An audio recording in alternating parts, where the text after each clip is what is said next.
Part 11। अपनी योग्यताएं बढ़ाएं।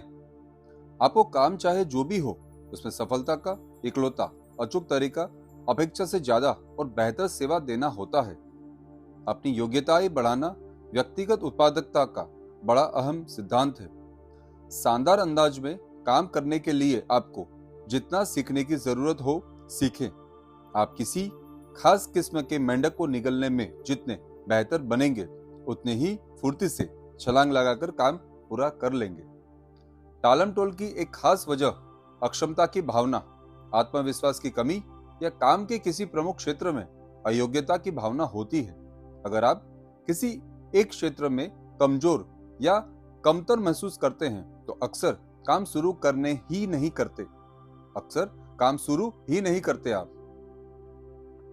अपने प्रमुख परिणाम क्षेत्रों में अपनी योग्यताएं लगातार बढ़ाते रहें। याद रखें, अगर आप आज चाहे जितने अच्छे हो, आपका ज्ञान और योग्यताएं तेजी से बासी या पुरानी हो सकती है। अपग्रेड रहें। जैसा बास्केटबॉल कोच पैट राइली ने कहा था, जिस वक्त आप बेहतर बनने की कोशिश छोड़ देते हैं, आपका बदतर बनना तय हो जाता है। सीखना कभी ना छोड़ें। समय प्रबंधन की एक बड़ी मददगार तकनीक यह है कि आप अपने प्रमुख कामों में बेहतर बनते जाएं। व्यक्तिगत और व्यावसायिक बेहतरी समय बचाने के सबसे महत्वपूर्ण उपायों में से एक है। अगर आप किसी प्रमुख काम में जितने बेहतर होंगे, उसे शुरू करने के लिए उतने ही ज्यादा प्रेरित महसूस करेंगे।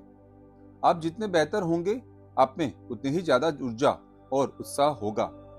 जब आप जानते हैं कि आप कोई काम अच्छी तरह कर सकते हैं, तो आपके लिए टालमटोल छोड़ना और ज्यादा तेजी से काम करना आसान हो जाता है। एक जानकारी या अतिरिक्त काबिलियत ही आपकी कार्यक्षमता पर जबरदस्त असर डाल सकती है। आप जो सबसे महत्वपूर्ण काम करते हो, उनकी एक सूची बनाएं। फिर उन क्षेत्रों में अपनी योग्यताएं लगातार बढ़ाते रहें। योजना बनाएं। नियम लगातार सीखना किसी भी क्षेत्र में सफलता की न्यूनतम आवश्यकता होती है। किसी क्षेत्र में कमजोरी या योग्यता की कमी की वजह से पीछे न रह जाएं। हर चीज सीखी जा सकती है और दूसरों को और भी सिखा सकते हैं, उससे आप भी सीख सकते हैं। जब मैंने अपनी पहली पुस्तक लिखना शुरू किया तो मैं हताश हो गया, क्योंकि हंट एंड पैक अक्षर देख देख कर एक उंगली से किस्म की टाइपिंग करता था। जल्द ही मुझे एहसास हो गया कि अगर मैं 300 पेज की पुस्तक लिखना चाहता हूं तो मुझे टच टाइपिंग सीखनी होगी। फिर क्या था, मैंने कंप्यूटर के लिए टच टाइपिंग प्रोग्राम खरीद लिया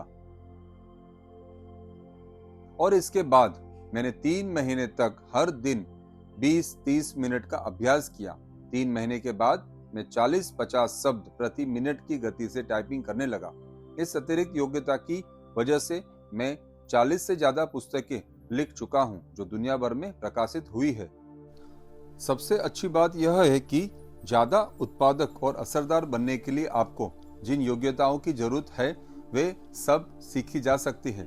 अगर जरूरत पड़े तो आप टच टाइपिस्ट बन सकते हैं, आप कंप्यूटर में माहिर बन सकते हैं, आप जबरदस्त सौदेबाज या बेहतरीन सेल्स पर्सन भी बन सकते हैं, आप भाषण देना सीख सकते हैं, आप असरदार अंदाज में लिखना भी सीख सकते हैं।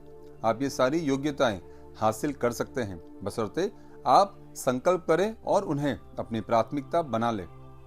महारत के 3 कदम। सबसे पहले, हर दिन कम से कम 1 घंटे तक अपने क्षेत्र में अध्ययन जरूर करें। सुबह थोड़ा जल्दी उठकर 30 से 60 मिनट तक वह पुस्तक या पत्रिका पढ़ें जिसमें दी गई जानकारी से आप अपने काम में ज्यादा असरकारक और उत्पादक बन सकते हैं। दूसरा, उन प्रमुख योग्यताओं में से संबंधित हर कोर्स और सेमिनार में शिरकत करें। अपने प्रोफेशन या पेशे के सम्मेलनों और बिजनेस मीटिंग में हिस्सा लें। सेशंस और वर्कशॉप में जाएं। सामने बैठकर नोट्स लें। प्रोग्राम्स की ऑडियो रिकॉर्डिंग्स खरीदें। अपने क्षेत्र के सबसे ज्ञानी और योग्य व्यक्तियों में से एक बनने के लिए समर्पित हो जाएं। तीसरा, अपनी कार में ऑडियो प्रोग्राम्स जरूर सुनें। औसत कार मालिक एक जगह से दूसरी जगह जाने के में हर साल 500 से 1000 घंटे तक का समय बिताता है। सफर के समय को सीखने के समय में बदल सकते हैं। यात्रा करते वक्त शैक्षणिक ऑडियो प्रोग्राम सुनने भर से ही आप अपने क्षेत्र के सबसे स्मार्ट, सबसे सक्षम और सबसे ज्यादा तनख्वाह पाने वाले व्यक्ति में से एक बन सकते हैं। जितना ज्यादा सीखते और जाएंगे उतने ही ज्यादा आत्मविश्वासी और प्रेरित आप महसूस करते रहेंगे। आप जितने बेहतर बनते हैं अपने क्षेत्र में पहले से ज्यादा करने में उतने ही सक्षम आप बनेंगे। आप जितना ज्यादा सीखते हैं सीखने की क्षमता उतनी ही ज्यादा बढ़ती है। जिस तरह शारीरिक कसरत करके आप अपनी शारीरिक मांसपेशियां बना सकते हैं, उसी तरह मानसिक कसरत करके अपनी मांसपेशियां और भी मजबूत बना सकते हैं। और इस बात की कोई सीमा नहीं है कि आप कितनी आगे तक या कितनी जल्दी तरक्की कर सकते हैं। सीमाएं सिर्फ वही होंगी जिन्हें आप अपनी कल्पना में तय करेंगे। हर सुबह एक मेंढक निगल ले। आज ही अपनी प्रगति करने का एक प्रोजेक्ट शुरू करने की बीड़ा उठाए। अपने काम धंधे के क्षेत्र में आजीवन विद्यार्थी बने। प्रोफेशन के लिए पढ़ाई कभी खत्म नहीं होती। उन प्रमुख योग्यताओं को पहचानें जो बेहतर और ज्यादा तेज परिणाम हासिल करने में आपकी मदद कर सकती हो। उन बुनियादी क्षमताओं का पता लगाएं जिनकी जरूरत आपको भविष्य में अपने क्षेत्र में आगे बने रहने के लिए होगी। चाहे वे जो भी हो, लक्ष्य तय करें, योजना बनाएं और फिर उन क्षेत्रों में अपनी योग्यता बढ़ाने का काम शुरू कर सकते हैं। आप जो भी करते हैं उसमें सर्वश्रेष्ठ बनने का फैसला जरूर करें। चैप्टर 12, अपनी विशेष योग्यताओं की लिवरेजिंग करें। अपना काम करें, लेकिन सिर्फ अपना काम ही नहीं बल्कि ठाट बाट पाने के लिए कुछ ज्यादा भी करें। यह थोड़ा ज्यादा भी बाकी जितना ही महत्वपूर्ण होता है। आप अनूठे हैं। आप में ऐसे खास गुण और योग्यताएं हैं जिनकी बदौलत आप दुनिया के हर व्यक्ति से अलग हैं। आप ऐसे मेंढक निगल सकते हैं या निगलना सीख सकते हैं जिनकी वजह से आप अपने बिजनेस या कंपनी में बहुत महत्वपूर्ण बन सकते हैं। आप कोई ऐसा काम कर सकते हैं या करना सीख सकते हैं जो आपको स्वयं या दूसरों के लिए असाधारण रूप से मूल्यवान बना देगा। यह आपकी जिम्मेदारी है कि आप अपने अनूठेपन के साथ खास क्षेत्रों को पहचानें, फिर उनमें बहुत बहुत अच्छे बनने के लिए समर्पित हो जाएं। कमाने की योग्यता बढ़ाएं। कैश फ्लो के संदर्भ में आपकी सबसे मूल्यवान संपत्ति आपकी कमाने की क्षमता ही है। काम करने के लिए आपकी योग्यता हर साल आपको लाखों डॉलर दिलाती है। इसके लिए आप सिर्फ अपने ज्ञान और योग्यताओं का इस्तेमाल करते हैं। यह दूसरों के मुकाबले ज्यादा तेजी और बेहतर तरीके से एक विशेष मेंढक निगलने की आपकी योग्यता है। भले ही आप अपना सब कुछ, अपना मकान, अपनी कार, आपकी नौकरी, आपका बैंक अकाउंट गवा दे, लेकिन जब तक आप में कमाने की योग्यताएं हैं तब तक आप इन सबको वापस पा सकते हैं और इनमें से भी ज्यादा कमा सकते हैं। आप अपने अनूठे गुणों और योग्यताओं का नियमित विश्लेषण करें। ऐसा क्या है जिससे आप बहुत अच्छी तरह करते हैं? आप किस चीज में माहिर हैं? आप ऐसी कौन सी चीज आसानी से और अच्छी तरह कर सकते हैं जो दूसरे लोग के लिए बहुत मुश्किल होता है? अपने कैरियर की ओर देखें, पलटकर देखें कि जिंदगी और काम धंधे में आपकी सफलता के लिए कौन सी चीज सबसे ज्यादा जिम्मेदार है। वे सबसे महत्वपूर्ण मेंढक कौन से हैं जो आपको आपके अतीत में समझाते हैं, जो आपको अतीत में निगले हैं। जिस काल से प्रेम करते हो वही करें। ये बहुत जरूरी है, क्योंकि जिस काम में अगर आप प्रेम करते हैं वो काम आप बहुत अच्छे से, आसानी से और उसमें अच्छे रिजल्ट ला सकते हैं। आपको इस तरह बनाया गया है कि आपके वे काम करते वक्त सबसे खुश रहते हैं जिनमें आप सर्वश्रेष्ठ बन सकते हैं। वह कौन सा काम है जिससे आप सबसे खुशी खुशी करते हैं? कौन से मेंढक निगलने में आपको सबसे ज्यादा आनंद आता है? जिस काम को करते वक्त आप खुश रहते हैं, आप में उस क्षेत्र में उत्कृष्ट बनने की क्षमता होती है। जिंदगी में आपकी एक महान जिम्मेदारी यह पता लगाना है कि आपको दरअसल किस काम से प्रेम है। इसके बाद आपको बस इतना ही करना है कि खुद को पूरे दिल से उस काम को बेहतरीन तरीके से करने में झोंक दें। अपने विभिन्न कामों और जिम्मेदारियों पर गौर करें।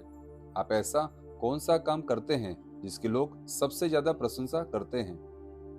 आप ऐसा क्या करते हैं जिसका दूसरों के काम और प्रदर्शन पर सबसे अच्छा असर पड़ता है? सिर्फ लोग सफल होते हैं। सफल लोग हमेशा वही होते हैं जो यह जानने के लिए समय निकालते हैं कि वो कौन से काम अच्छी तरह और सबसे ज्यादा आनंद के साथ करते हैं। वे पता लगाते हैं कि उनके किन कामों से उनके काम धंधे में सचमुच फर्क पड़ता है। इसके बाद वे उन कामों या गतिविधियों पर पूरा ध्यान केंद्रित कर लेते हैं। आपको हमेशा अपनी सर्वश्रेष्ठ ऊर्जा और योग्यताओं उन प्रमुख कामों को शुरू करने और उसे पूरा करने पर केंद्रित करनी चाहिए जिन्हें आप अपने अनूठे गुणों और योग्यताओं की बदौलत बेहतरीन तरीके से करते हैं और महत्वपूर्ण योगदान देते हैं। आप हर वो काम तो नहीं कर सकते, लेकिन आप वे चुनिंदा काम जरूर कर सकते हैं जिनमें आप उत्कृष्ट हैं। वे कुछ एक काम जिनसे सचमुच फर्क पड़ता है। हर सुबह एक मेंढक निगल ले। खुद से लगातार ये अहम सवाल पूछते रहें, मैं किस चीज में सचमुच अच्छा हूँ? मुझे किस काम में सबसे ज्यादा मजा आता है? अतीत में कौन सा काम मेरी सफलता के लिए सबसे ज्यादा मजेदार रहा? अगर मैं कोई काम करने के लिए बेहतर तरीके से करता हूँ तो मुझे वो कौन सा काम ऐसा है जो मुझे सबसे पहले करना चाहिए? अगर आप लॉटरी जीत लेते हैं या आपको ढेर सारा पैसा मिल जाता है और आप किसी काम या उसके हिस्से को अनंत काल तक करने का विकल्प चुन सकते हो, तो आप कौन सा वो काम है जो सबसे पहले चुनेंगे? 2. अपने सबसे महत्वपूर्ण कामों को उत्कृष्ट अंदाज में करने के लिए खुद को तैयार करने की एक योजना बनाएं। उन क्षेत्रों पर ध्यान केंद्रित करें जिनमें आप खास गुण रखते हो और जिनमें आपको सबसे ज्यादा मजा आता हो। यही आपकी संभावना का ताला खोलने की कुंजी है। पार्ट 13, प्रमुख बाधाओं को पहचानें। अपने सारे विचार उस काम पर केंद्रित कर ले जो फिलहाल आपके हाथ में हो। सूरज की किरणें तब तक कुछ नहीं जला पाती जब तक कि उन्हें केंद्रित न किया जाए। आज आप जहां पर हैं और जिस प्रमुख लक्ष्य या उद्देश्य को हासिल करना चाहते हैं, उसके बीच एक बड़ी बाधा है जिससे उबरने के बाद ही आप वह प्रमुख लक्ष्य हासिल कर सकते हैं। वह कौन सी चीज है जो आपको पीछे रोक रही है? वह कौन सी चीज लक्ष्य तय करने की आपकी गति को तय करती है? वो कौन सी चीज तय करती है कि आप वर्तमान जगह से अपनी मनचाही मंजिल तक कितनी तेजी से पहुंचते हैं? कौन सी चीज आपको वे मेंढक निगलने से रोकती है? जो सचमुच फर्क पैदा कर सकते हैं, आप अब तक अपने लक्ष्य को हासिल क्यों नहीं कर पाए? ये कुछ सबसे अहम सवाल है जो आप निजी उत्पादकता और प्रभावकारिता के उच्च स्तरों को हासिल करने के लिए पूछ सकते हैं। जब भी आप कुछ करते हैं तो हमेशा कोई न कोई सीमित करने वाला घटक, लिमिटिंग फैक्टर होता है जो तय करता है कि आप इसे कितनी जल्दी और अच्छी तरह पूरा करते हैं। यह आपकी जिम्मेदारी है कि आप अपने सामने के काम का विश्लेषण अच्छे से करें और उसके भीतर के सीमित करने वाले उसी तत्व या बाधा को पहचानें। फिर आपको अपनी सारी ऊर्जा उसी तत्व या बाधा को खत्म करने पर केंद्रित करनी चाहिए। सीमित करने वाले घटक को पहचानना लगभग हर काम में, चाहे वह छोटा हो या बड़ा, एक अकेला घटक ही लक्ष्य हासिल करने या काम पूरा करने की आपकी गति को तय करता है। वो कौन सा घटक है? अपनी सारी मानसिक ऊर्जा उसी एक अहम क्षेत्र पर केंद्रित कर ले। यह आपको समय और गुणों का सबसे ज्यादा लाभदायक होगा। यह बाधा कोई शख्स हो सकता है जिसकी मदद या निर्णय की आपको जरूरत हो, कोई संसाधन हो सकता है जिसकी आपको आवश्यकता हो, संगठन के किसी हिस्से की कमजोरी हो सकती है या और कुछ भी हो सकता है, लेकिन सीमित करने वाला घटक होता जरूर है और इसे खोजना हमेशा आपकी जिम्मेदारी है। मिसाल के तौर पर बिजनेस का उद्देश्य ग्राहक बनाना और उन्हें कायम रखना है। कंपनी पर्याप्त संख्या में यह काम करने का मुनाफा कमाती और तरक्की करती है। हर बिजनेस को सीमित करने वाला एक घटक या चौक पॉइंट होता है जो यह तय करता है कि कंपनी कितनी जल्दी और अच्छी तरह अपने उद्देश्य हासिल कर पाती है। यह मार्केटिंग हो सकता है, सेल्स का स्तर हो सकता है या सेल्स समूह भी, यह लागत या उत्पादन की विधियां हो सकती है, यह कैश फ्लो या लागत का स्तर भी हो सकता है। कंपनी की सफलता प्रतिस्पर्धियों, ग्राहकों या वर्तमान बाजार द्वारा तय की जा सकती है। घटक बहुत से होते हैं, लेकिन इनमें से एक घटक बाकी किसी से भी ज्यादा यह तय करता है कि कंपनी तरक्की और मुनाफे के लक्ष्यों को कितनी जल्दी हासिल करती है। वह घटक कौन सा है? किसी प्रक्रिया में सीमित करने वाले घटक की सटीक पहचान करने और उस पर एक पूरी एकाग्रता से काम करने से आमतौर पर कम से कम इतनी ज्यादा तरक्की हो सकती है जितनी किसी दूसरे तरीके से नहीं होगी। बाधाओं पर 80-20 का नियम लागू करना। 80-20 का नियम आपके जीवन और कामकाज की बाधाओं पर लागू होता है। इसका मतलब है कि आपकी 80% बाधाएं आपको लक्ष्य हासिल करने से रोकने वाली घटक अंदरूनी है, वे आपके भीतर है। आपके निजी गुणों, योग्यताओं, आदतों, अनुशासन या क्षमताओं के भीतर, या फिर वे आपकी कंपनी के संगठन के भीतर भी हो सकती है। सीमित करने वाले सिर्फ 20% घटक आपके या आपकी कंपनी के बाहर के होते हैं। सिर्फ 20% ही बाहरी यानी प्रतिस्पर्धा, बाजार, सरकार या अन्य संगठनों के रूप में होते हैं। जो हो सकता है कि आपकी प्रमुख बाधा कोई छोटी सी चीज हो जो स्पष्ट ना हो। आपको किस चीज ने रोका है, इसका पता लगाने के लिए कई बार तो आपको प्रक्रिया के हर चरण की सूची बनानी होती है और हर गतिविधि की जांच करनी होती है। कई बार ग्राहकों की एक नकारात्मक अनुभूति या आपत्ति पूरी सेल्स प्रक्रिया को धीमा कर सकती है। कई बार किसी विशेषता की गैर मौजूदगी किसी प्रोडक्ट या सर्विस लाइन की बिक्री को बढ़ने से भी रोक सकती है। अपनी कंपनी की ईमानदारी से पड़ताल करें। अपने बॉस, सहकर्मचारियों और स्टाफ के सदस्यों को गौर से देखें कि क्या वहां पर कोई प्रमुख कमजोरी है जिसने आपको या आपकी कंपनी को पीछे रोक रखा है और जो आपके प्रमुख लक्ष्यों की उपलब्धि पर ब्रेक लगा रही है। अपने भीतर झांकें। सफल लोग हमेशा बाधाओं का विश्लेषण इस सवाल से शुरू करते हैं, मेरे भीतर ऐसा क्या है जिसने मुझे पीछे रोक रखा है।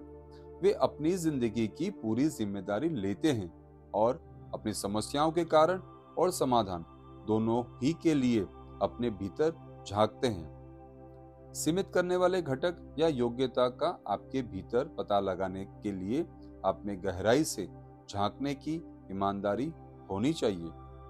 यही वह घटक या योग्यता है जिससे लक्ष्य हासिल करने की आपकी गति तय होती है।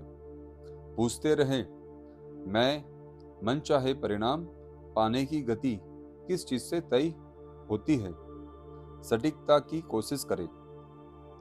बाधा को परिभाषित करने के बाद ही यह तय किया जा सकता है कि उससे निपटने के लिए किस रणनीति का इस्तेमाल किया जाए। असल बाधा को न पहचान पाने या गलत बाधा की पहचान कर लेने से आप गलत दिशा में जा सकते हैं। इससे अंततः गलत समस्या को सुलझाने में जुटे रहेंगे। एक प्रमुख कॉरपोरेशन में मेरा एक क्लाइंट था। वहां घटती बिक्री की समस्या से जूझ रहा था। कॉरपोरेशन के लीडर्स इस नतीजे पर पहुंचे कि प्रमुख बाधा सेल्स फोर्स और सेल्स मैनेजमेंट की गुणवत्ता है। उन्होंने मैनेजमेंट के पुनर्गठन और सेल्स पीपल को दोबारा प्रशिक्षण पर काफी पैसा खर्च किया।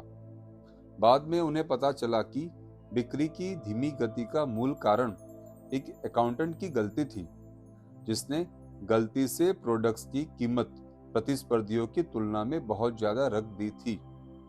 एक बार जब आप कॉरपोरेशन के अंदर अपनी कीमतें सुधार ली तो उसकी बिक्री दोबारा बढ़ गई और वह मुनाफे की तरफ लौट गई। हर बाधा या चौक पॉइंट के पीछे जब आप इसे सफलतापूर्वक पहचान और हटा लेंगे, आप एक और बाधा या सीमित करने वाले घटक पाएंगे। फिर भले ही आप सुबह समय पर ऑफिस पहुंचने की कोशिश कर रहे हो या सफल कैरियर बनाने में लगे हो, सीमित करने वाले घटक और बाधाएं हमेशा होगी जो आपकी प्रगति की रफ्तार को तय करती है। यह आपकी जिम्मेदारी है कि आप उन्हें खोजें और जल्द से जल्द हटाने के लिए अपनी ध्यान, अपनी ऊर्जा को केंद्रित कर लें। अगर आप दिन भर की शुरुआत किसी प्रमुख बाधा को हटाने से करते हैं तो आप ऊर्जावान और सशक्त महसूस करेंगे। तब आप काम में जुटने और उसे पूरा करने के लिए प्रेरित होंगे। हमेशा कोई न कोई बाधा जरूर होती है। अक्सर किसी बाधा या सीमित करने वाले घटक को हटाना ही वह महत्वपूर्ण मेंढक होता है जिससे आप उस पल निकल सकते हैं। हर सुबह एक मेंढक निकल ले। आज ही अपने जीवन में सबसे महत्वपूर्ण लक्ष्यों का पता लगाएं। वह क्या है? वह कौन सा लक्ष्य है जिसे हासिल करने से आपकी जिंदगी पर सबसे ज्यादा सकारात्मक असर पड़ेगा? कैरियर में किस एक उपलब्धि को आपके कार्य जीवन पर सबसे ज्यादा सकारात्मक असर होगा? 2. उस एक बाहरी या अंदरूनी बाधा का पता लगाएं जो उस लक्ष्य को हासिल करने की गति तय करती है। अपने आप से पूछें, मैं अब तक वहां क्यों नहीं पहुंच पाया? मेरे भीतर ऐसा क्या है जिसने मुझे पीछे रोक रखा है? जवाब जो भी हो, फौरन काम में जुट जाएं। कुछ भी करें, लेकिन बस शुरू करें। आज से ही शुरुआत करें। पार्ट 14, खुद पर दबाव डालें। सफलता की पहली शर्त है बिना थके अपनी शारीरिक और मानसिक ऊर्जा को किसी एक समस्या पर लगाने की योग्यता। दुनिया ऐसे लोगों से भरी पड़ी है जो इस बात का इंतजार कर रहे हैं कि कोई आए और उन्हें वैसा इंसान बनने के लिए प्रेरित करे जैसा वे बनना चाहते हैं। दिक्कत यह है कि कोई भी उनकी मदद के लिए नहीं आ रहा। ये लोग उस सड़क पर बस इंतजार कर रहे हैं जहां से कोई भी बस गुजरती ही नहीं। अगर वे अपनी जिंदगी की जिम्मेदारी नहीं लेते हैं और खुद पर दबाव नहीं डालते तो वे हमेशा इंतजार ही करते रहेंगे, और ज्यादातर लोग यही करते हैं। सिर्फ लगभग 2% लोग बगैर किसी निगरानी के काम करते हैं। इन लोगों को हम लीडर्स कहते हैं। आपको भी ऐसा ही व्यक्ति बनना है और आप ऐसे बन भी सकते हैं, बशर्ते आप ठान ले। आपका निश्चय हमेशा आपको बढ़ाएगा। अपनी पूरी संभावना तक पहुंचने के लिए आपको खुद पर दबाव डालने की आदत डालनी चाहिए। यह इंतजार नहीं करना चाहिए कि कोई दूसरा आकर आप पर दबाव डाले। आपको मेंढक खुद चुनने चाहिए और फिर यह सुनिश्चित करना चाहिए कि आप उसे महत्व के क्रम में निगल लें। अपने क्षेत्र में नेतृत्व करें। खुद को दूसरों के रोल मॉडल के रूप में देखें। लगातार अपने लक्ष्यों को ज्यादा ऊंचा बनाते रहें। अपने काम और व्यवहार के लिए आप जो पैमाना तय करते हैं वे किसी अन्य के द्वारा आपके लिए तय किए गए पैमानों से ज्यादा ऊंचे होने चाहिए। इससे अपने लिए खेल बना लें कि क्या आप थोड़ी जल्दी शुरू करेंगे, थोड़ी जल्दी, थोड़ा ज्यादा कड़ी मेहनत करेंगे और थोड़ी ज्यादा देर तक काम करेंगे। हमेशा एक मील के आगे तक जाकर काम करने के तरीके खोजते रहें। आपको जितना ज्यादा भुगतान मिल रहा है, हमेशा उससे ज्यादा काम करने के तरीके खोजते रहें। आपके आत्मगौरव, सेल्फ एस्टीम, आपके व्यक्तित्व के केंद्र की परिभाषा मनोवैज्ञानिक नेथलिन ब्रांडिन ने इस तरह दी थी। अपनी नजरों में आपकी छवि। आप अपनी नजरों में अपनी छवि हर उस चीज से बनाते या बिगाड़ते हैं जिससे आप करते हैं या नहीं करते। अच्छी बात तो यह है कि जब भी आप अपना सर्वश्रेष्ठ प्रदर्शन करने के लिए खुद पर दबाव डालते हैं तो आप अपने बारे में बेहतर महसूस करने लगते हैं। जब भी आप उस बिंदु से आगे तक जाते हैं जहां आम आदमी आमतौर पर हार मान लेता है, तो आप अपना आत्मगौरव बढ़ा लेते हैं। काल्पनिक डेडलाइंस बनाएं। टालमटोल छोड़ने का एक बेहतरीन तरीका इस तरह काम करना है जैसे आपको एक ही दिन में अपने सारे महत्वपूर्ण काम निपटाने हो। हर दिन कल्पना करें, विजुअलाइजेशन करें कि आपको एक आपातकालीन संदेश मिल रहा है और आपको अगले दिन 1 महीने के लिए शहर छोड़कर जाना है। अगर आप 1 महीने के लिए शहर छोड़कर जाने वाले हैं तो आप किन महत्वपूर्ण कामों को पूरा करने के बाद चैन से जा सकते हैं? आपका जवाब जो भी हो, इसी वक्त वे सारे काम करने में जुट जाएं। खुद पर दबाव डालने का एक और तरीका यह है कि कल्पना करें कि आपने अभी एक सुंदर पर्यटन स्थल पर 1 हफ्ते की मुफ्त छुट्टियां मनाने का पुरस्कार जीता है। दिक्कत सिर्फ इतनी है कि आपको छुट्टी पर अगले सुबह ही निकलना होगा, वरना यह पुरस्कार किसी दूसरे को दे दिया जाएगा। छुट्टी पर जाने से पहले आप कौन सा काम पूरा करने का विकल्प चुनेंगे? वह जो भी हो, उसे फौरन शुरू कर दें। ऊंचे स्तरों पर प्रदर्शन करने के लिए सफल लोग खुद पर लगातार दबाव डालते रहते हैं। दूसरी ओर असफल लोग को दूसरों के निर्देशों, निगरानी और दबाव की जरूरत पड़ती है। खुद पर दबाव डालकर आप पहले से अधिक तेजी से और ज्यादा बेहतर काम कर पाएंगे। आप ऊंचा प्रदर्शन करने वाले, ऊंची उपलब्धि हासिल करने वाले और व्यक्ति बन जाएंगे।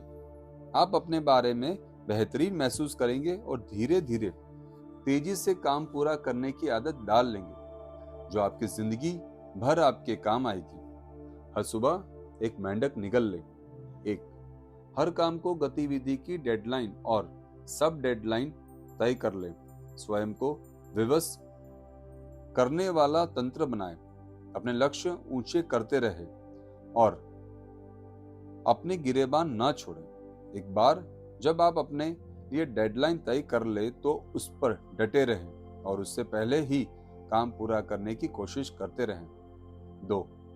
कोई भी महत्वपूर्ण काम या प्रोजेक्ट शुरू करने से पहले उसका हर चरण, स्टेप लिख ले। तय करें कि हर चरण पूरा करने में आपको कितने मिनट या घंटे लगने वाले हैं। फिर घड़ी से जूझे। अपनी बनाई हुई डेडलाइंस को पछाड़ दे, इसे एक खेल बना ले और जीतने की ठान ले।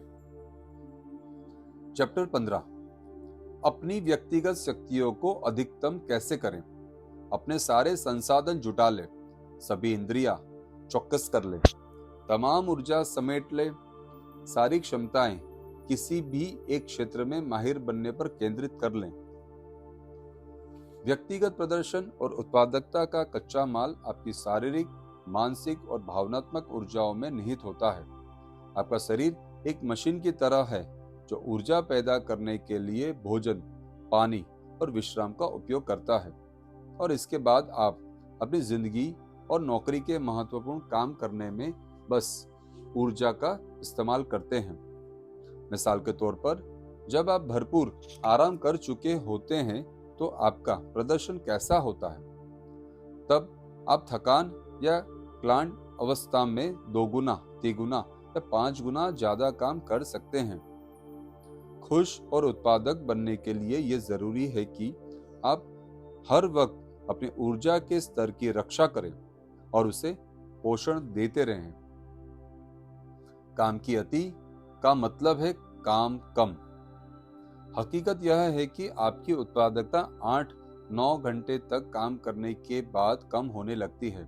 हालांकि कई बार यह जरूरी हो जाता है, लेकिन रात को बहुत देर तक काम करने का मतलब होता है कि आप आमतौर पर ज्यादा समय में कम उत्पादन कर रहे हैं। आप जितने ज्यादा थके होंगे, आपके काम की गुणवत्ता उतनी ही खराब होगी और आपकी उतनी ही ज्यादा गलतियां होगी। एक निश्चित बिंदु पर आप दीवार से टकरा जाएंगे और खत्म हो चुकी बैटरी की तरह एक कदम भी आगे नहीं बढ़ पाएंगे। अपनी गति से काम करें। पूरे दिन के दौरान कुछ खास समय आप अपने सर्वश्रेष्ठ स्तर पर काम करते रहें। आपको पहचानना होगा कि यह समय कौन सा है।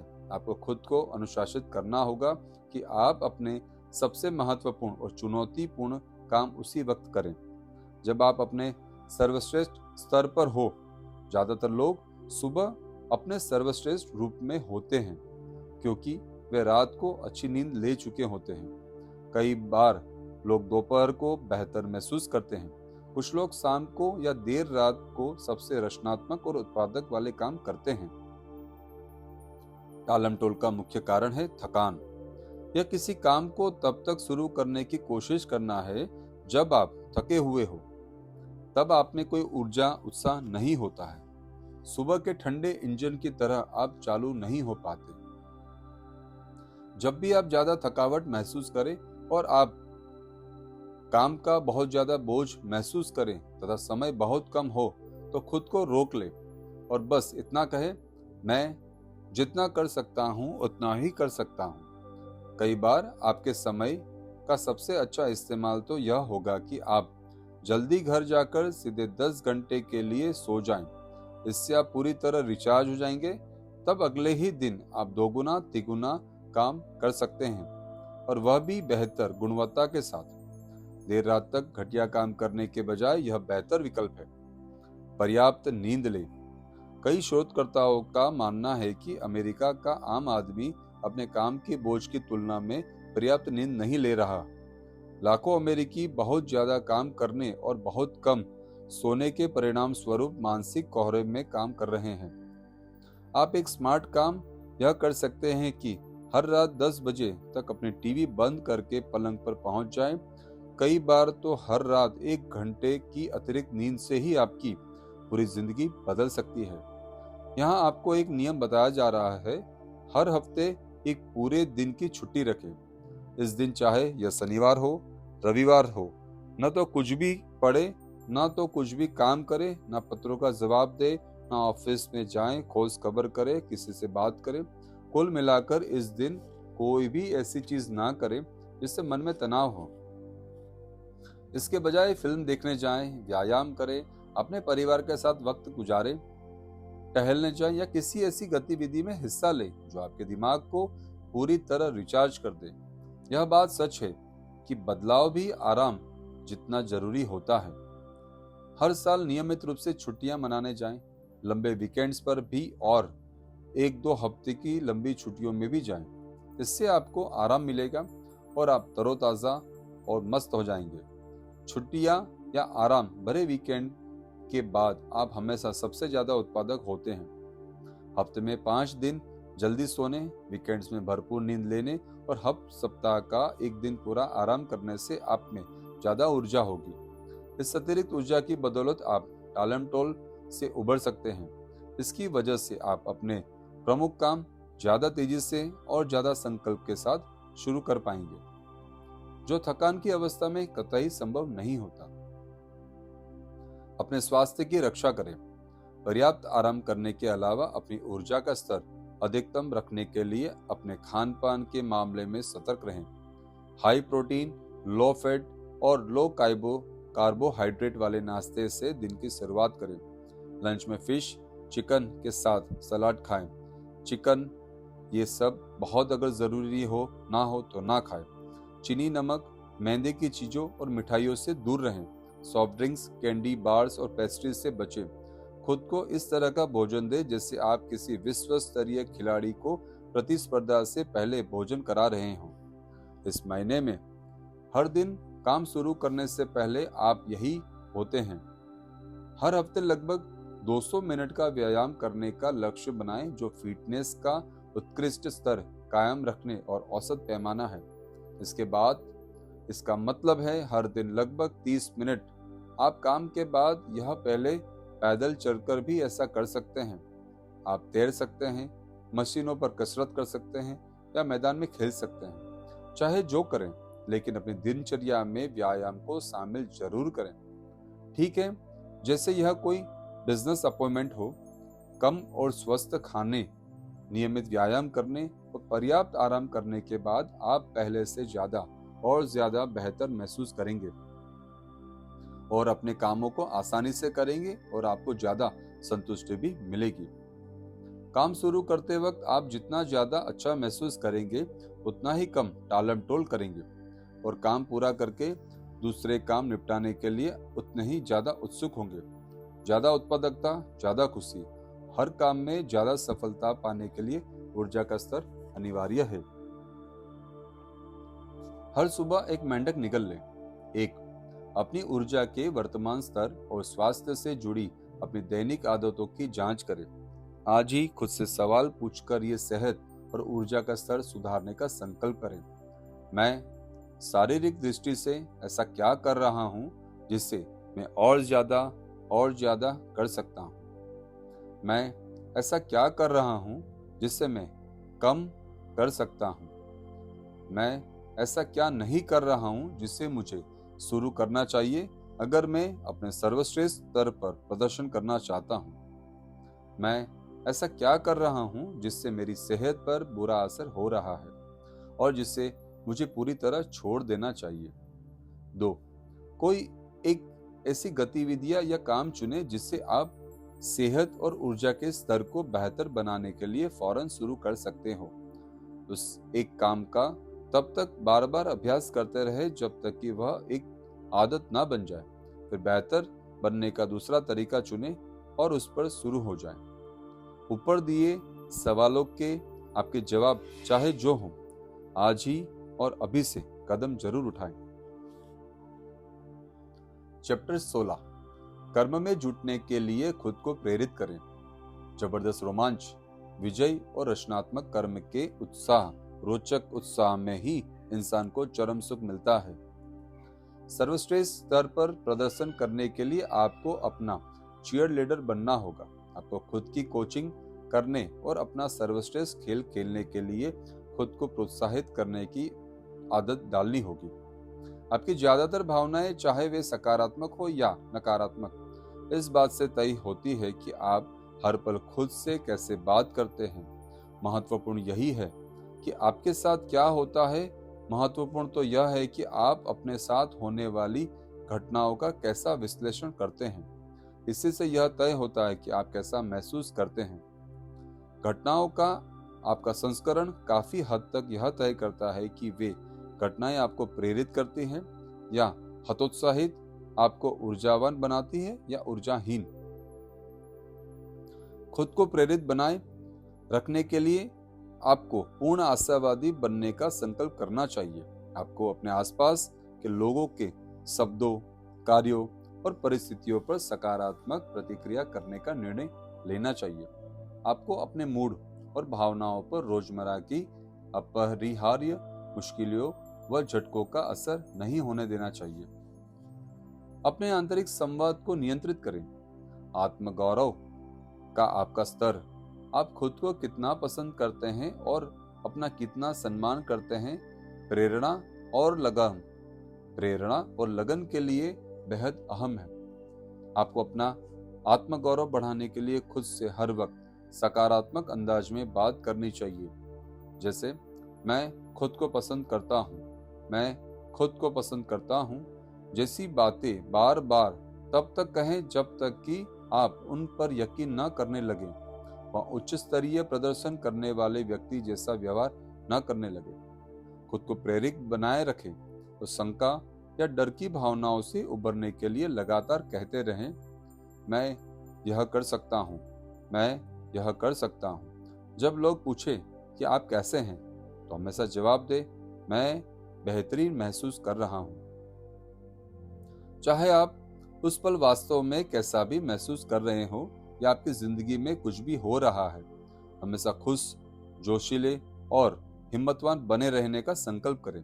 जैसे विक्टर फ्रैंकलिन ने अपनी बेस्ट सेलिंग पुस्तक मैन्स सर्च फॉर मीनिंग में लिखा था, कैसे भी परिस्थिति में अपना नजरिया चुनना इंसान की आखिरी स्वतंत्रता है। अपनी समस्याओं के बारे में शिकायत करने से इनकार कर दे, उन्हें स्वयं तक सीमित रखें। जैसा कि मशहूर हास्य वक्ता एड फॉरमैन कहते हैं, अपनी समस्याओं को कभी भी बतानी नहीं चाहिए, क्योंकि 80% लोगों को तो वो उनकी परवाह ही नहीं होती और बाकी के 20% इस बात से खुश होते हैं कि आप समस्या से जूझ रहे हैं। सकारात्मक मानसिक नजरिया विकसित करें। पेंसिल्वेनिया यूनिवर्सिटी ने मार्टिन सेलिंगमैन ने 22 साल तक अध्ययन करके उसका निचोड़ अपनी पुस्तक लर्नेड ऑप्टिमिज्म में पेश किया है। इससे उन्होंने कहा कि आशावाद ही वह सबसे महत्वपूर्ण गुण है जिससे आप व्यक्तिगत और व्यावसायिक सफलता व खुशी के लिए विकसित कर सकते हैं। आशावादी लोग जीवन के लगभग हर क्षेत्र में ज्यादा असरदार नजर आते हैं। आशावादियों के 4 खास व्यवहार होते हैं जिन्हें अभ्यास और दोहराव से सीखा जा सकता है। सबसे पहले तो आशावादी हर स्थिति में अच्छाई की तलाश करते हैं। चाहे कुछ भी गड़बड़ हो जाए, वे हमेशा उनमें कोई न कोई अच्छी या लाभकारी चीज खोजते रहते हैं और इसमें हैरानी की कोई बात नहीं, यह उन्हें हमेशा मिल भी जाती है। दूसरी बात, आशावादी हमेशा हर झटके या मुश्किल में मूल्यवान सबक खोज लेते हैं। वे मानते हैं कि मुश्किलें बाधा डालने के लिए नहीं बल्कि सिखाने के लिए आती है। वे यकीन करते हैं कि हर बाधा या मुश्किल में एक मूल्यवान सबक होता है जिससे वे सीख सकते हैं और उसे वे खोजने के लिए संकल्पवान होते हैं। तीसरी बात, आशावादी हमेशा हर समस्या के समाधान की तलाश करते हैं। जब चीजें गड़बड़ होती हैं तो दोष देने या शिकायत करने के बजाय वे कर्म केंद्रित हो जाते हैं। वे ऐसे सवाल पूछते हैं, समाधान क्या है, हम इस समय क्या कर सकते हैं, अगला कदम क्या है। चौथा, आशावादी लगातार अपने लक्ष्यों के बारे में सोचते और बात करते हैं। वे इस बारे में सोचते हैं कि वे क्या चाहते हैं और उसे कैसे पा सकते हैं। वे अतीत के बारे में नहीं सोचते और वे यह नहीं सोचते कि वे कहां से आए। वे तो भविष्य के बारे में सोचते हैं। वे यह सोचते और बात करते हैं कि वे कहां जा रहे हैं। वे पीछे के बजाय हमेशा आगे देखते हैं। जब आप लगातार अपने लक्ष्यों और आदर्शों की मानसिक तस्वीर देखते हैं और खुद से सकारात्मक अंदाज में बात करते हैं तो आप ज्यादा एकाग्र और ऊर्जावान महसूस करते हैं, ज्यादा आत्मविश्वासी और रचनात्मक महसूस करते हैं। आपको नियंत्रण और शक्ति का ज्यादा एहसास होता है। आप जितने ज्यादा सकारात्मक व प्रेरित महसूस करते हैं, काम शुरू करने के लिए आप उतने ही ज्यादा उत्सुक होंगे और आगे बढ़ने के लिए उतने ही ज्यादा आप संकल्पवान होंगे। हर सुबह एक मेंढक निगल लें। 1. अपने विचारों पर काबू करें। याद रखें, आप वही बन जाते हैं जिसके बारे में आप ज्यादातर वक्त सोचते रहते हैं। यह सुनिश्चित करें कि आप उन्हीं चीजों के बारे में सोचें और उन्हीं चीजों के बारे में बात करें जिन्हें आप चाहते हैं, उन चीजों के बारे में नहीं जिन्हें आप नहीं चाहते। 2. खुद के लिए और अपने साथ होने वाली हर चीज के लिए पूरी तरह जिम्मेदारी स्वीकार करके अपने दिमाग को सकारात्मक रखें। किसी भी चीज के लिए दूसरों को बुराई न करें, शिकायत न करें या लोगों को दोष न दें। बहाने बनाने के बजाय प्रगति करने का संकल्प करें। अपने विचार और ऊर्जा आगे की तरफ केंद्रित करें, बाकी चीजों को जाने दें। इस मुद्दे पर ध्यान केंद्रित करें कि आप इस वक्त अपनी जिंदगी को बेहतर बनाने के लिए क्या कर सकते हैं। चैप्टर 17, टेक्नोलॉजी की वजह से वक्त बर्बाद न होने दें। जिंदगी की रफ्तार बढ़ाने के अलावा भी इसमें बहुत कुछ है। टेक्नोलॉजी आपकी सबसे अच्छी दोस्त भी हो सकती है और दुश्मन भी।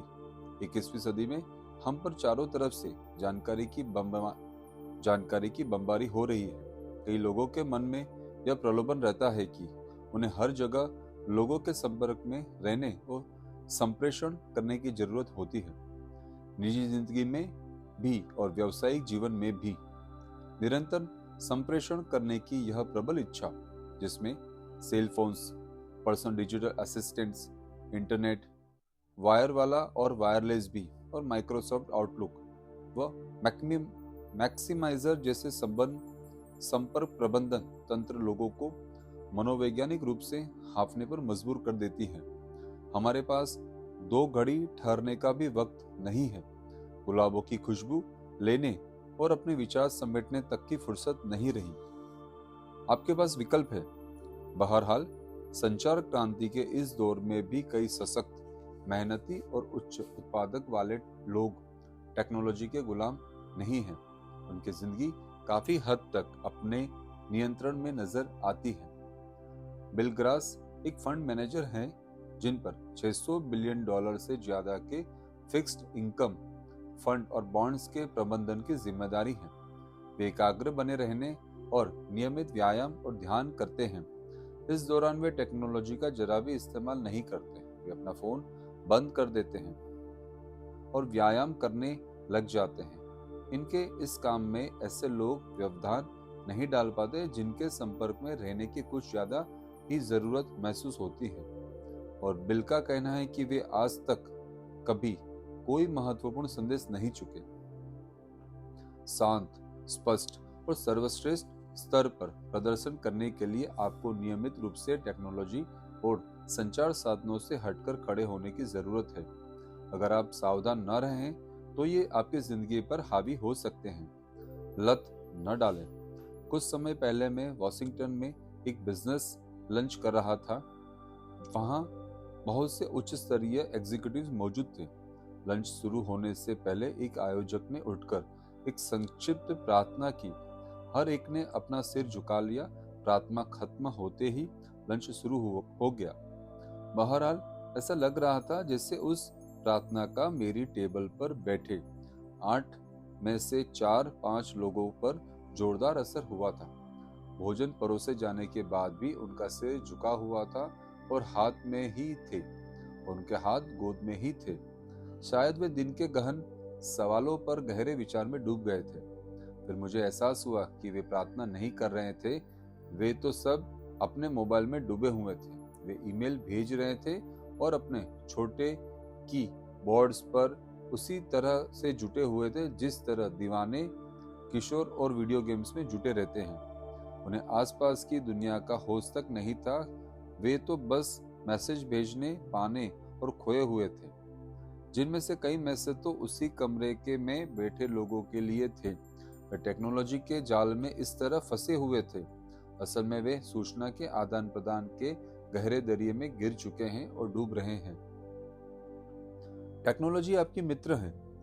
आधुनिक टेक्नोलॉजी का उद्देश्य काफी हद तक हर किस्म की जानकारी की गति, कार्यकुशलता और स्पष्टता को बढ़ाना है।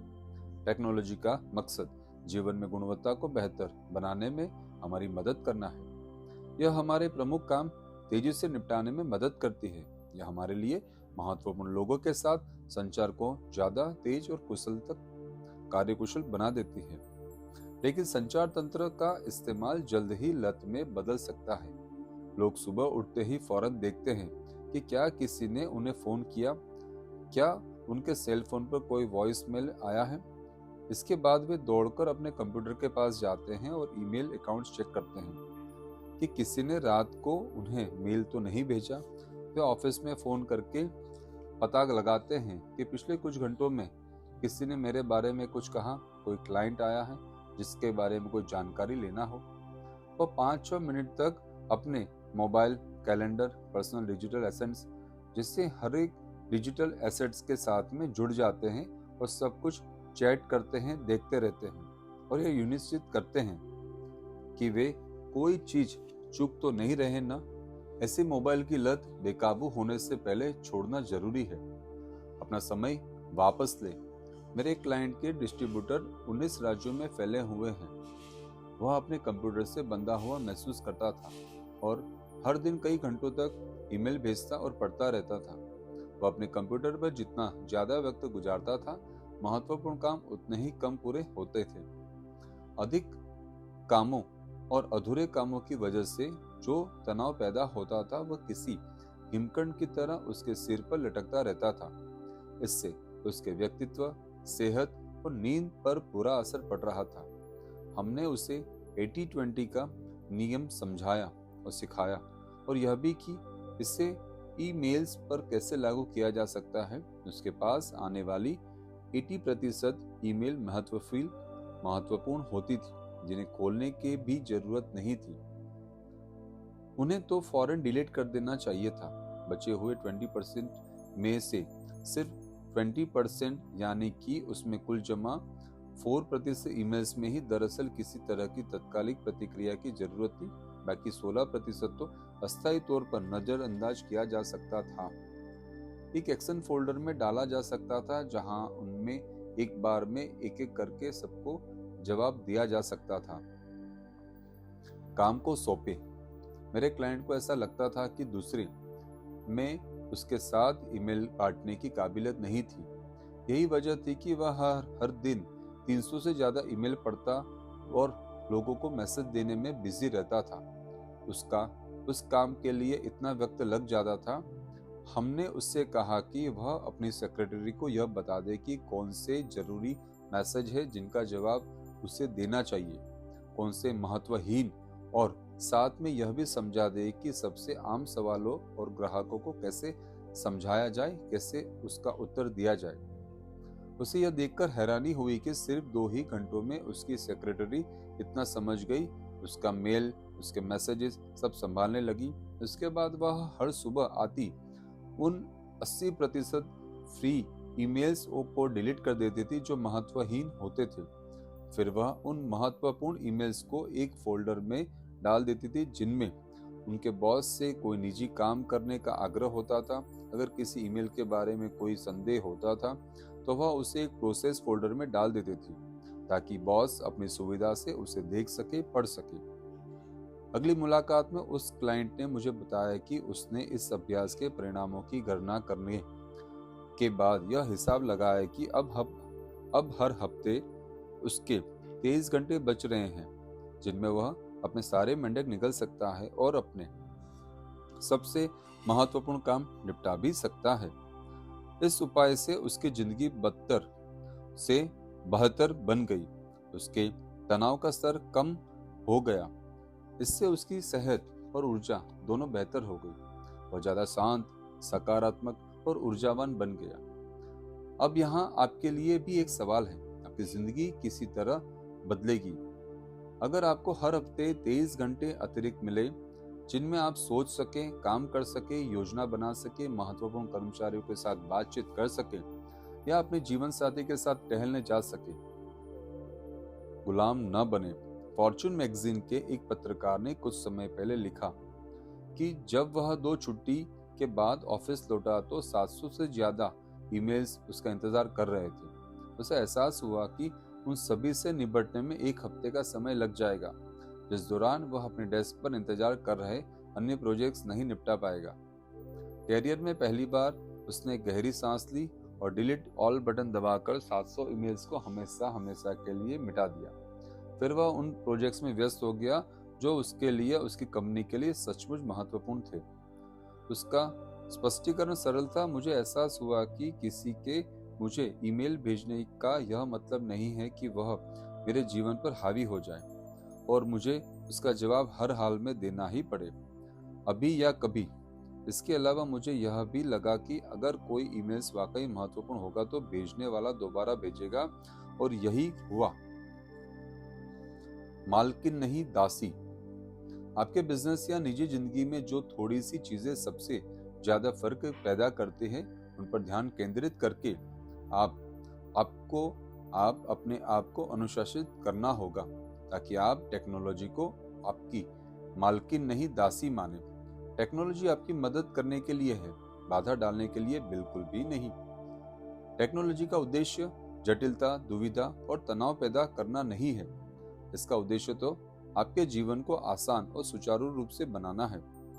टेक्नोलॉजी से निपटने का एक बहुत अच्छा नियम, बस इसे छोड़ देना है। सुबह उठते ही संचार तंत्र चालू करने की इच्छा का प्रतिरोध करें। रेडियो बंद रहने दे, टीवी बंद रहने दे, अपना सेलफोन भी बंद रहने दे, कंप्यूटर बंद रहने दे। जब तक कि आप अपने पूरे दिन की योजना न बना ले और उसे व्यवस्थित न कर ले। जानबूझकर जीवन में खामोशी के दायरे बना ले जिन्हें तोड़कर कोई भी व्यक्ति या वस्तु आप तक पहुंच न सके। नियमित रूप से ठहरने और खामोशी को सुनने के लिए खुद को मजबूर करके अपनी आंतरिक शांति कायम रखें। कई बार ज्यादा मूल्यवान चीजों को ज्यादा करने के लिए आपको कम मूल्यवान चीजें छोड़नी होगी। खुद से पूछते रहें, क्या यह महत्वपूर्ण है? आपके लिए कामकाज में क्या हासिल करना महत्वपूर्ण है? आपकी निजी जिंदगी में क्या महत्वपूर्ण है? अगर आप अपने सिर्फ 1-2 गतिविधियां ही कर सके तो वो कौन सी होगी? सतत संपर्क अनिवार्य नहीं है। याद रखें, जब आप एक दिन, एक हफ्ते या एक महीने के लिए छुट्टी पर या बिजनेस से दूर चले जाते हैं और संचार तंत्र टूटने के कारण संपर्क में नहीं रहते तो कुछ भी नहीं होता।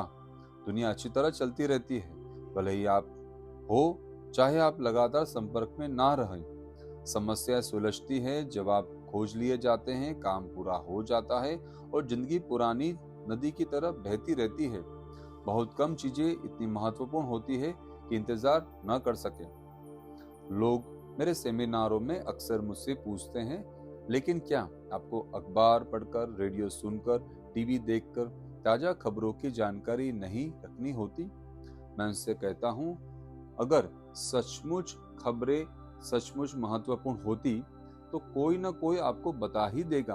अगर घर, ऑफिस, देश या दुनिया में कोई महत्वपूर्ण चीज घटी है तो कोई दूसरा आपके लिए घंटों तक न्यूज़ देखेगा और आमतौर पर पहला मौका मिलते ही वो आपको बता भी देगा, क्योंकि ये ह्यूमन टेंडेंसी है।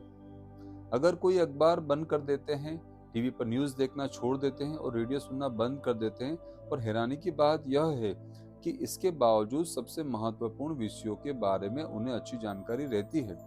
कोई ना कोई हमेशा उन्हें नवीनतम जानकारी देता रहता है। आपको भी ऐसा ही बनना चाहिए। हर सुबह एक मेंढक निकल लें। आज ही अपनी रोजमर्रा की गतिविधियों के दौरान खामोशी के दायरे बनाने का संकल्प करें। सुबह और शाम एक घंटे तक सभी संचार तंत्र और टेक्नोलॉजी को बंद करके जो होगा उससे आप हैरान रह जाएंगे। कुछ भी नहीं होगा। 2. हर हफ्ते एक पूरा टेक्नोलॉजी विहीन दिन बिताने का संकल्प करें, जिसमें आप अपना कंप्यूटर नहीं छुएंगे, अपना मोबाइल चेक नहीं करेंगे या टेक्नोलॉजी के दुनिया के संपर्क से दूर रहेंगे। आवाज के सिवा किसी अन्य संपर्क के बिना रात तक आपका मस्तिष्क शांत और स्पष्ट हो जाएगा। अपनी मानसिक बैटरी को रिचार्ज करने का समय देने और संचार के अनंत व्याधानों से मुक्ति पाने की बदौलत आप ज्यादा शांत, जागरूक और चौकस हो जाएंगे।